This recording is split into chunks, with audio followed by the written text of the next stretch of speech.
Changing the language in the eBay app is a straightforward process. Follow these steps to adjust the language settings according to your preference. Step 1. Open the eBay app. Launch the eBay app on your mobile device. Make sure you are logged into your account to access all settings. Step 2. Access account settings.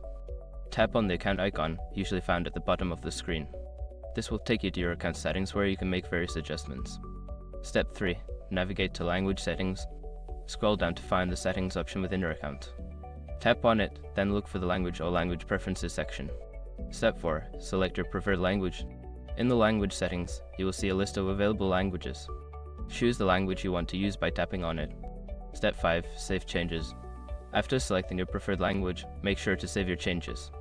The app may refresh, and the language should now be updated throughout the app.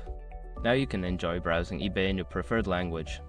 If you need to change it again in the future, just follow these steps.